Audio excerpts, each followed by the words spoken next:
Leave സമയമാണോ? ലീവാണ്. സംഭവം ഞാൻ ബോർഡിലാണ്, നമുക്ക് പോസ്റ്റിംഗ് ഇരിക്കുന്ന ബോർഡിലാണ് കാശ്മീരിൽ. അപ്പോൾ അവിടെ ഈയിടയ്ക്കൊരു ടെററിസ്റ്റ് അറ്റാക്ക് ഉണ്ടായി. ഒരു 3 മാസം ആയി കാണും എൻ്റെ ദൈർഘ്യം. കുറേ പേരെ ബാധിച്ചു, കൂടെ ഉള്ളവരെയൊക്കെ ബാധിച്ചുണ്ട്. കുറേ പേർക്കൊക്കെ ക്രിട്ടിക്കലാണ്. എനിക്കൊക്കെ ഈ കാല് നല്ല പരിക്കുണ്ട്. അപ്പോൾ ഒരു 3 മാസത്തോളം ഞങ്ങൾ അവിടെ ക്യാമ്പിലെ ഹോസ്പിറ്റലായിരുന്നു. ഇപ്പോൾ വീട്ടിൽ റെസ്റ്റിലാണ്. യുദ്ധമൊക്കെ അതിജീവിച്ച് ഒരുപാട് ഇതിനു മുമ്പേ ഒരുപാട് യുദ്ധങ്ങൾ ഉണ്ടായിട്ടുണ്ട്. അതെല്ലാം കഴിഞ്ഞ് ഇപ്പോൾ ഒരു മേജർ ഓപ്പറേഷൻ കഴിഞ്ഞിട്ട് ഇപ്പോൾ റെസ്റ്റിലാണ് വീട്ടിൽ. അപ്പം ചേട്ടാ ഇത്രയധികം പ്രശ്നങ്ങൾ അനുഭവിച്ചിരിക്കുന്നില്ലേ? തീർച്ചയായിട്ടും.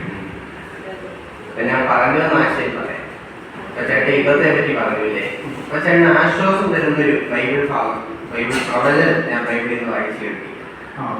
അത് പറയുന്നത് മീഖയുടെ പുസ്തകത്തിലാണ്. അതിന്റെ 4-ാം അധ്യായത്തിന്റെ 3-ാമത്തെ വാക്യം. അതിന്റെ ഈ ഭാഗം ഇങ്ങനെയാണ് വായിക്കുന്നത്: അവർ അവരുടെ വാളുകൾ കലപ്പകളായും കുന്തങ്ങൾ അരിവാളുകളായും അടിച്ചു തീർത്തു.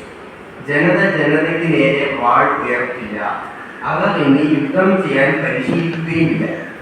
ഇവിടെ കണ്ട് അവസാനം വായിക്കുന്നുണ്ടോ? ജനത ജനതയ്ക്ക് നേരെ വാൾ ഉയർത്തില്ല, അവർ ഇനി യുദ്ധം ചെയ്യാൻ പരിശീലിക്കുകയുമില്ല എന്ന് നല്ല പ്രവചനമാണില്ലേ? തീർച്ചയായിട്ടും കുറച്ചുകൂടെ നന്നായിരുന്നു എന്നിപ്പോ തോന്നുന്നു. ചേട്ടാ യുദ്ധത്തിന്റെ ഭീതിയെല്ലാം മനസ്സിലാക്കിയപ്പം നമ്മളെ മാത്രമല്ല കുടുംബങ്ങളെ അത് ബാധിക്കുന്നുണ്ട്. എന്ത് ചെയ്യാൻ, നമ്മുടെ ജോലിയുടെ സ്വഭാവം അങ്ങനെയായിപ്പോയി. ചെയ്യാതിരിക്കാൻ നിർത്തിയില്ലല്ലോ.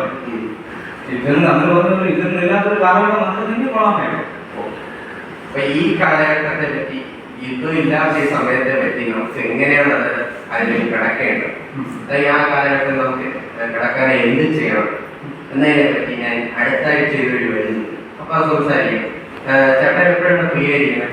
ഞാനിപ്പോ ഇനി ഒരു 6 മാസം ഇവിടെ തന്നെ ആയിരിക്കും. അത് കഴിഞ്ഞിട്ട് പോകും. എന്തായാലും ഈ സമയത്ത് സംസാരിക്കണം. കുഴപ്പമില്ല, നമുക്ക് അല്പ സമയം സംസാരിക്കാം. മനസ്സിലായി.